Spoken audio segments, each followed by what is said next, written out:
What's up guys, it's Tommy here and welcome to a Bombshell big breaking news video about Alexander Isak's imminent transfer to Liverpool, because we could have in the next week here we go, Alexander Isak, welcome to Liverpool, because a close associate of Alexander Isak contacted journalists and they dropped some very interesting information. So basically, Alexander Isak had a gentleman's agreement with Newcastle United in January of this year that he can leave Newcastle in the summer. So Alexander Isak and his agents are absolutely fuming and they are furious on how they are treated by Newcastle United, that Alexander Isak was categorically not for sale. That's what Newcastle said, and also they have frozen him out, and Alexander Isak is now on a strike. Basically, he thinks that his career is absolutely over.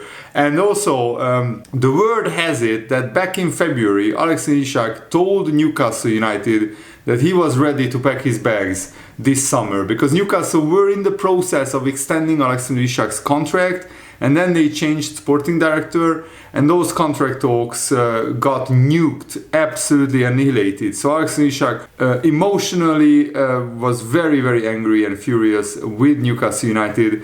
And apparently there was this gentleman's agreement that Alexander Isak can be and will be sold in the summer. But Isak's agent has some serious receipts and messages that could back this up, that basically Newcastle agreed to sell Alexander Isak this summer, and lawyers are saying that these documents, if they are legit, might just give them the leverage they need to force a sale by Newcastle United. So more and more things are pointing towards the direction that Alexander Isak will become a Liverpool player. And also, people close to Alexander Isak are leaking information to Fabrizio Romano as well, that Newcastle United again tried this week to renew Alexander Isak's contract. He absolutely rejected it and he wants to go to Liverpool. So Alexander Isak to Liverpool remains absolutely on. That is what Fabrizio Romano is reporting. So Alexander Isak rejected another contract offer by Newcastle United, and already Newcastle said that either Alexander Isak signs a new contract or he's sold. There is no middle ground. So the option of Alexander Isak just staying at Newcastle without renewing his contract, that's not on the table. So he is getting sold and he wants to go to Liverpool. That's why I'm saying that Alexander Isak, welcome to Liverpool, is very, very close. As soon as Newcastle United can sign some strikers, that's when we will see real movement on this transfer story. And Eddie Howe gave a press conference, I think after the Newcastle-Espanyol game. That was Newcastle's 5th preseason game, and they failed to win any of them. So without Alexander Isak, they haven't won a game in preseason in 5 attempts. It finished 2-2, by the way, and Ramsdale made a penalty save as well. So Alexander Isak said, Eddie Howe said this about the Alexander Isak situation. We have had discussions, and it's clear at the moment that we can't have Alexander Isak involved with the group. I don't know how long that will be for, but it's clear I can't involve him with the team at the moment. He's training later than the rest of the squad. There have been discussions since the preseason tour. I don't think disciplinary action has happened. He's here, Alexander Isak, so of course he has a future at Newcastle. From our perspective, we would love to have him back with the team, but the situation has to be right for that to happen. So basically, the Newcastle hierarchy or Alexander Isak himself is not letting Alexander Isak train with the rest of the Newcastle players. That means that he's pretty much already halfway out of the door. One of Alexander Isak's foot is already out of the door at Newcastle. And he was asked, Eddie Howe, is there any chance Alexander Isak could play in Newcastle's opening game at Aston Villa? And he said, of course I want Alexander Isak to be playing today. I want him training tomorrow. We would love the player to be with us. Let me make that absolutely clear. But there is no part of me that does not want that outcome. But I don't see the current situation changing before Aston Villa. So Eddie Howe already had discussions with Alexander Isak, with his agent, and with the Newcastle hierarchy. And basically he admits that there is no chance Alexander Isak right now we'll play in the Premier League for Newcastle again. And basically Eddie Howe talked with Alexander Isak, and Alexander Isak made it clear that he doesn't want to play for Newcastle anymore. So unless that changes, Isak will not turn up for Newcastle in the Premier League before he's getting sold. And already the match week 2 fixture of Newcastle-Liverpool looks to be one of the most feisty affairs in Premier League history, because the Newcastle fans will make it absolute hell. They will make St James's Park an absolute cauldron for Liverpool. So the atmosphere will be absolutely crazy. Even if Alexander Isak is still a Newcastle player by that time, the Newcastle fans will be so up for that game. That could be Liverpool's biggest and hardest game of the whole season. Also, it was revealed that Alexander Isak didn't appear in any of the pre-match videos at the St James's Park Stadium before the Newcastle Espanyol game on the big screen at St James's Park for the friendly game. The decision was made by the club that Alexander Isak wasn't featured in any of the videos, and he was also absolutely scrubbed from the kit reveal videos. No posters were put up with Alexander Isak. He didn't even attend the photo shoot. So Alexander Isak completely checked out at Newcastle. And you can criticize him, you can say that this is snake behavior, but if Newcastle United really promised Alexander Isak that he will be sold, he can be sold in the summer, and then they went back on their promise and they said that Alexander Isak is not for sale, you can understand the player and his agent being furious. That's happened with Fernando Torres as well, that Torres was made promises by Liverpool back in the day before FSG, before we had the previous owners, and Liverpool probably promised Torres that there will be big investment in the squad, which never happened, and Torres said that those promises were broken, so I want to go to Chelsea. And even though a lot of Liverpool fans were furious and mad about that, you can understand the player's perspective.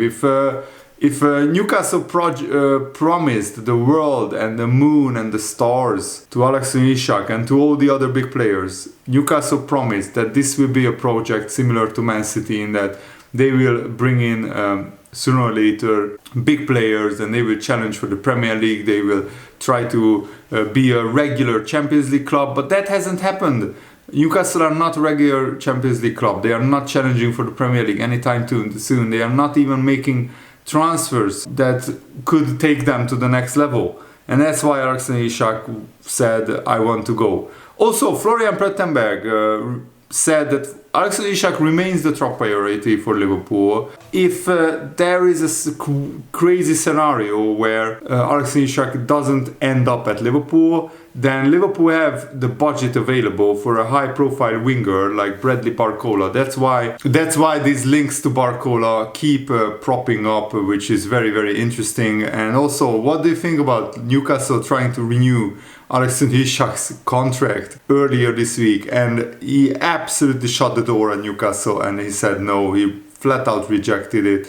So Alexander Isak is still dreaming about going to Liverpool. He still wants to become a Liverpool player. So this is a fascinating transfer saga, and every day we are getting major updates, or almost every day we are getting major updates. So if you want to stay up to date, just subscribe to this channel if you haven't already. Like half of you guys watching these videos aren't subscribed, so make sure to subscribe, and of course leave a like on this video if you enjoy it. And also James Pearce and other journalists revealed that Liverpool new Adidas kit deal already broke records with massive home and away kit sales. Last year we introduced the new Nike kit, and this year the sales were 8 times better. There was a 700% increase from last year, and the sales went through in 150 countries in the world. There is like 195 countries in the whole world, and 150 of them ordered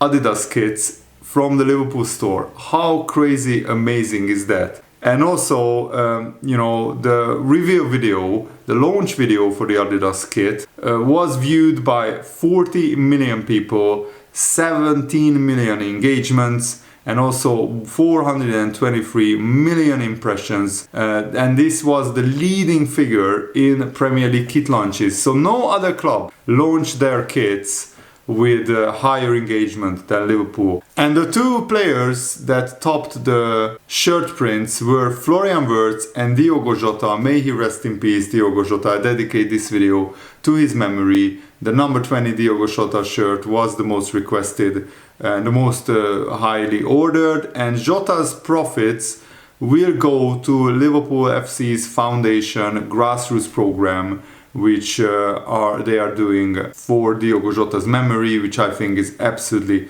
fantastic. And Arne Slot also gave some very interesting insight into the Liverpool transfers dealings. So the net spend of Liverpool compared to other teams is not in our favor. If you look at the last two seasons, it's completely normal that we are one of the favorites because we won it last season. And we brought in good players. But the other teams did, of course, buy a lot of good players as well. This is what makes this Premier League so nice. I think there has only been one exception. A team winning the league without spending money, and that was Liverpool last season. In the last 6 years at least, it was Liverpool last season. And I think it was also Liverpool in 2020. We haven't spent a lot of money in 2019, and then we won the league in 2020. But every team in the Premier League is spending money. So if we are only Spain's favorites because we have spent a bit, I would see that as weird, because we have lost a lot of players as well, Arne Slot said. But we are favorites because we won it last season and we played so well, that's clear. And the ambitions haven't changed, because the ambition of this club is always to compete for every single trophy. And Liverpool will try to win every single trophy. And that's the spirit, Arne. That's what I want to hear. The players that Liverpool have brought in, Arne Slot said, they have done really well already as expected, but I cannot tell you now if these players are able to perform at the same level every 3 days as last season. First we have to start the season, and I did know that Luis Diaz was able to do that and all the other ones were able to do that. So that is another challenge, because we play so many games. But I think Florian Wirtz, Hugo Ekitike, Frimpong and Kerkez, they can perform every 3 days. And Alex Isak, maybe not every 3 days because of his injury issues, but that's why we bought in Hugo Ekitike. Liverpool have two fantastic strikers. I mean, right now we only have one, Ekitike, but hopefully if Isak signs, Liverpool will have two fantastic strikers and we can rotate them. So that way we can ease the burden on our Alex Isak. It doesn't have to start every game. We can sometimes rest him, and hopefully that will help improve his injury record. Florian Wirtz comes from the Bundesliga. He was used to playing every 3 or 4 days. But we have to ask Florian Wirtz in 2 months if the intensity levels of the Premier League are comparable to the Bundesliga. And I think Florian Wirtz will build some muscle, will put on some muscle as well, because the Premier League intensity absolutely requires it. And of course there are multiple factors that you need to take into account. I'm really happy with the players we have brought in, but we have also lost some starters that had a big impact on our title winning season last year. We lost Diogo Jota to tragic circumstances. We lost Luis Diaz as well and Darwin Núñez. So 3 of our attackers are gone, and we only signed one so far, Hugo Ekitike. Yes, Florian Wirtz is another attacker if you count him as a potential left winger as well. So I think Liverpool are in a fantastic position, and I'm really looking forward to next week, because I think next week the Alex Isak transfer will accelerate and hopefully he will be unveiled as a new Liverpool player before the season starts. But tomorrow the Community Shield final kicks off Liverpool's season at Wembley, Liverpool Crystal Palace. I'm really looking forward to that game, and let me know what do you think about all the transfer stories that I talked about in today's video. Leave your thoughts down below. Thanks for watching, have a lovely day, see you later guys, goodbye.